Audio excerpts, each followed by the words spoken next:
This is Aubrey Lambert. Aubrey and I met at NSU not too long ago. Aubrey agreed to do the interview with me, so thank you for being here. Aubrey, first question, is the concept of treating others as there are no others familiar to you? Have you heard of that? No. Cool.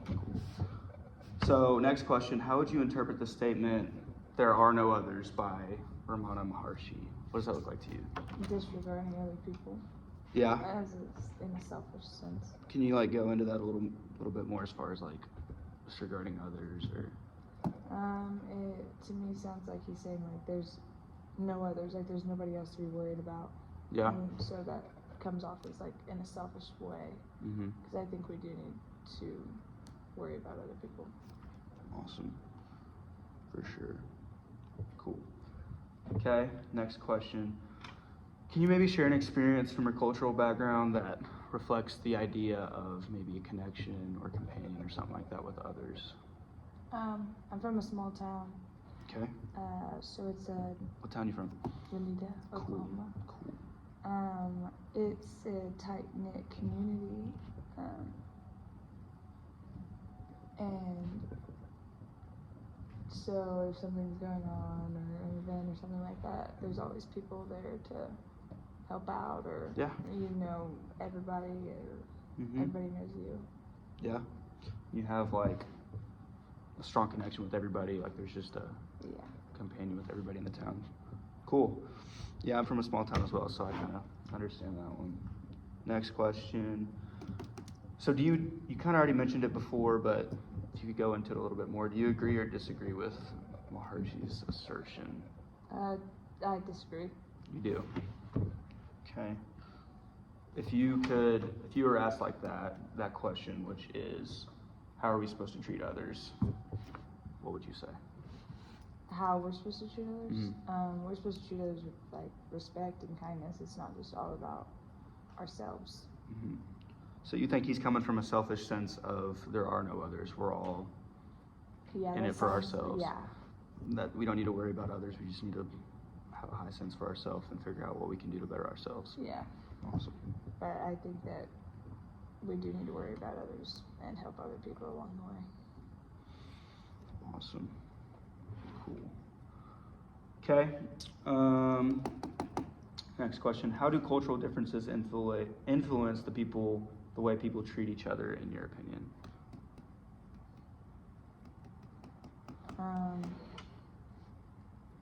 I think sometimes there's like a learning gap.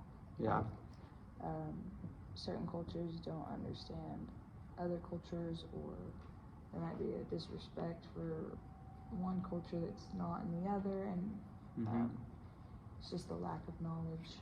You think a lack of knowledge would take care of all that disrespect and learning curve and whatnot? Okay. Appreciate it. Or just having like respect for another human being. Just in general? So you think? I think that would take care of a lot of disrespect too. Just have respect in general, be kind in general, not having to learn about somebody's cultural differences or cultural background. Just might as well be respectful in the first place, for sure. I agree with that. Next question. Can you describe a situation where you felt maybe a strong connection with some people from a different cultural background, or others you weren't, familiar with, or something like that really left a mark on you?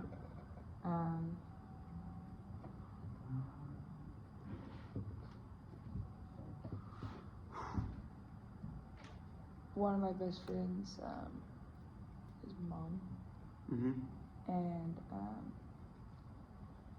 like learning a lot about her thoughts and things has been like really interesting. Has been a really interesting take. Yeah. How so? Just like the religion part of it. Yeah. And it was a really interesting conversation because she shared, like, it wasn't like a education, like it was just two people talking about life.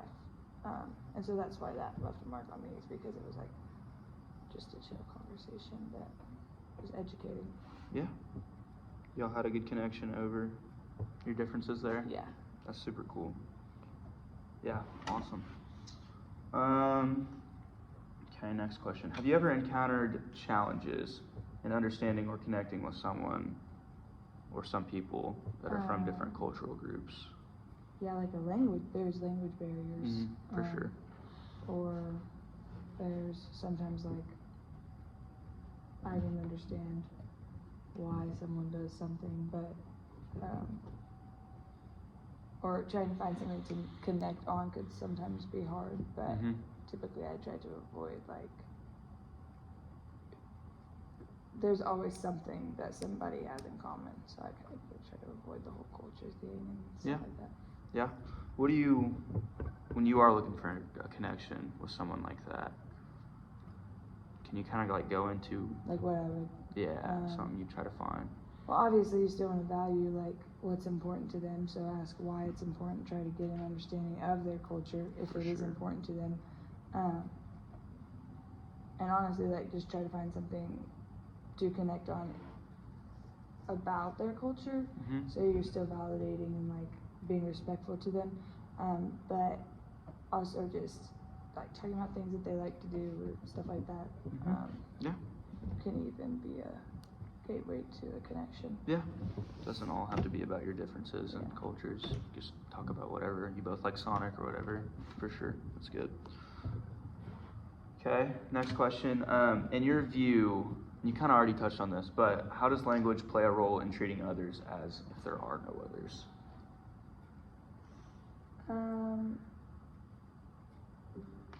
There's sometimes, I feel like we could learn other languages better, like even in like the school system, it could be, other languages could be taught more often just because, or like at a younger age, because little kids pick up on languages faster than older people, but just the idea of not trying to even understand what, so say there's a language gap, treating people like there are no others would be not trying to understand them, or like take the time to be like, what are you trying to tell me, or like even take the time to learn a different language, is kind of like saying that there are no others or that they don't matter, and that's not the case. So you think taking time to learn the language and to try to understand it, or even just like, and if you can't understand somebody else's language or what they're trying to say to you, try to find a way to communicate instead of just being like, oh, I can't understand you, move on. Like, they still deserve to be heard. Putting forth some effort, and finding a way, whether it's Google Translate or whatever. That's awesome. Appreciate it. Cool. Next question. So how does the concept of otherness manifest in communication, and how can it be overcome? So if you don't understand otherness, it's kind of like different people, like people that you're not familiar with, cultures you're not familiar with, stuff like that. What was the end of that? So how does that manifest in communication, and how can it be overcome? What does that have to do in communication? How can we get better at well, instead of just like avoiding people that, I feel like it's easy to like judge somebody from the outside instead of just like not even acknowledging that person.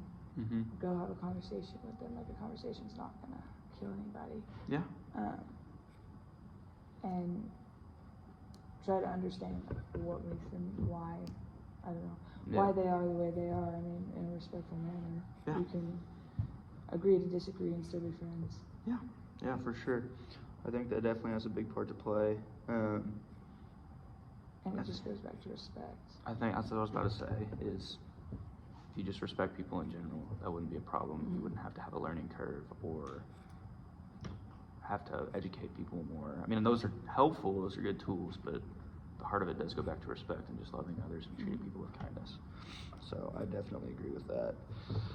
Cool. Okay, number 10, are you comfortable if somebody asks you, I'm not gonna ask you, but are you comfortable with like discussing cultural differences, or do you find it challenging? It depends what. I find it pretty easy. But it also can depend on the setting or the place or a bunch of different factors. I mean, can you think of like, when you say like setting or a place?